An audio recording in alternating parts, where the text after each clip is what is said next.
This is John Piddle, Services CTO, and I'm going to add to the discussion that we've just had by introducing some and showcasing some advanced analytic alerting based on our packet analysis with AppResponse. So I've got a short session here, and then Gwen is going to show similar capability from the flow-based tool with a security theme to it. So let me go ahead and get started. So again, AppResponse is the always on, always monitoring every conversation, every packet and every conversation that we see, and we're monitoring those conversations real time. So as soon as we see a packet, we immediately add it to the real-time monitoring. I think of it kind of like a scoreboard, because it's every packet we track. What connection is it related to? Is it a request? Is it a response? If it's a response, what was the response time? Is it a retransmission? All of the different network health and application health metrics are being calculated real time as packets arrive in the appliance. And then once a minute, we store those, a snapshot of that scoreboard, for lack of a better term, or state. Really, it's the network state and application state details to a basically a metadata repository on the appliance. So as part of all of the analytics that we're calculating, there's also built-in advanced analytical alerting. So think of this as adaptive alerting, dynamic alerting, where for every conversation that we see, we're also calculating a baseline history over time and able to detect anomalies. So some people would call this anomaly detection as well. And what we're looking at on the screen is a list where you see this little shield. These are the different adaptive alert categories. So we've got, hey, application response time, all of a sudden that's not looking good. Or there's a group of hosts that all of a sudden the traffic to that group of hosts is not looking good. Or if you have the database analytics, hey, something's happening with the database or VoIP. Even server availability, hey, the server's not responding to new connection requests, packet loss, and web server errors, like maybe there's 500s, 503s, any kind of anomalous web server error. And these are on out of the box. You don't actually have to configure these other than to establish maybe you might want to forward these to an email address or to ServiceNow or to syslog or send an SMTP trap.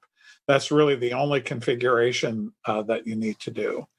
So these are quite powerful out-of-the-box analytics available today. When you're in the UI, you'll see a little indicator in the bottom right hand of the screen saying, hey, look here, something's important. If you were to click on this, you would see a list of events that are currently pending. So meaning nobody's looked at these yet. And you get a little bit of a description of when it occurred, and then a hyperlink to go look at all events or to look at the last event for the different categories. So we've got, again, response time, traffic anomaly, web server errors, et cetera. And here's a recap of who can be notified. So you could send straight out to ServiceNow an alert, trap, syslog, as well as email. So in looking at the alert summary, here's a friendly customer screen been redacted out, where you can see, in this case, I was filtering on server availability. And these are the different events that occurred. When did they start? Who was involved? What's the duration? And then if we click on an event ID, that takes us down into some more detail. So here's an example of a server availability adaptive alert. Again, this was not configured. Nobody set up an alert. This is all automatic. And what we can see here in this time series chart is for this particular IP that's been redacted here, Yeah, there was a sudden burst of connection failures. We peaked at 50. For this particular server, normal is not to have any connection failures. So we definitely exceeded normal. And then here's some details about the actual connections that failed. So we've got the server, the client trying to reach this particular server on the port. So client port, server port, etc. When did it start? Uh, a sum of connection durations, failure, and how many packets were involved. But this is just the one tab for failed TCP connections, and this is a good example of presenting the human, the operator, the troubleshooter, with relevant data without you having to go search for it. So at your fingertips, there's some summary information about the server, what application is impacted, who are the client groups, if those clients are part of different sites, client IPs, and conversations. And then these are the ones that actually failed. So this is an example of currently shipping advanced analytics that are watching the patterns, watching the traffic, and applying different baselining strategies to help you automatically detect things that need attention without you having to configure static alerts. Since you already have agents on these boxes, is there an ability to pull event data and be able to look at some of the security stuff from a local standpoint, or is it just all network focused? So the particular agent that I think you're referring to is the client accelerator, where we've got a point of presence, and yes, it's got some capability, as Gwen was showing, to pull the client accelerator log file, and part of that log file does also show connections being set up, what the optimization strategies are, what policies were applied to that connection. You know, is it an HTTP optimization? Is it a transport layer optimization? Is it a caching optimization? So there's some level of detail available from that perspective. Yes. Okay, thank you. One quick question about, since we're looking at the packet level, I assume you need to load the certificates in your appliance to be able to see the payload of encrypted traffic? So for the encrypted traffic, like SSL, TLS, HTTP, in order to do page level analysis, we need to be able to decrypt the payload. But there's also out-of-the-box layer 4 level analysis. So, for example, that connection failure metric is a layer 4 metric, so that does not require unencrypting the payload.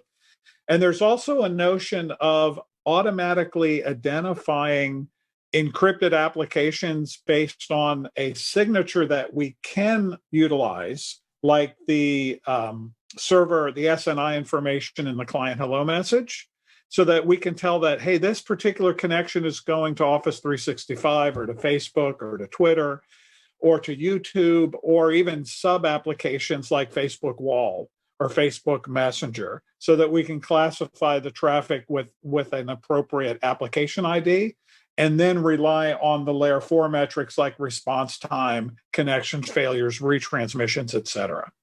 But if we wanted to get to the page level analysis, what web objects are being transferred, how long did it take, what was the, so to the point about server errors, yes, you would need to be able to decrypt SSL to get to the server error. But everything else is layer 4. Yeah. All right. Predictive analysis, kind of looking at predictive failures, those kind of things. Are you collecting the data and then using this to kind of massage what things would look like if this particular event continues? I mean, I told you I'm not a network guy, but there's lots of companies out there that will do that for hard drives. They'll look at for SSDs. They're looking at different components. Are you building a database of these events as they happen, and then correlating between the events and the results? Does that make sense?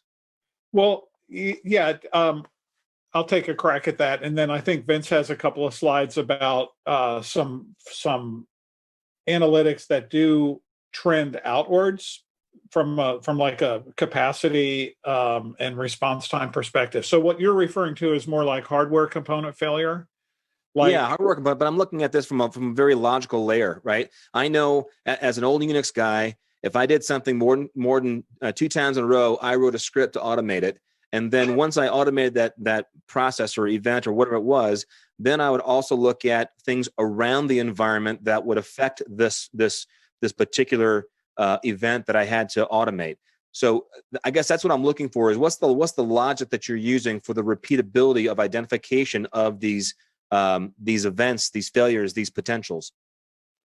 So these are failures that are observable from looking at the network traffic. So we're looking at interactions between 2 hosts as they travel across the network. And based on observing those interactions, we're able to identify key elements of network health, like packet loss and retransmissions, as well as application health, like is the server up, is it responding, is it delivering good response time? So it's a bit of a different world than like a repeatable hardware component type of failure analysis. However, when you look at packet loss is typically caused either because of queuing issues or hardware issues, like an interface is bad or a circuit is down or that kind of thing. So what we don't have in a sample that I'm aware of is kind of that linkage to the net. So our hardware monitoring product NetIM is where we keep track of those kinds of things, like, hey, the interface is getting wonky, the transceiver might be about to blow, let's get early warning out so we can replace that transceiver. And oh, by the way, let's make sure the backup path is operational and functioning using our synthetic testing capability. Like, always be testing the backup path, not with 100% utilization, but just like, let's make sure it's up and running and that it's healthy even for low level transfers. Sure. So it's kind of a little different angle, but the intent is the same. And I'm glad you brought that up.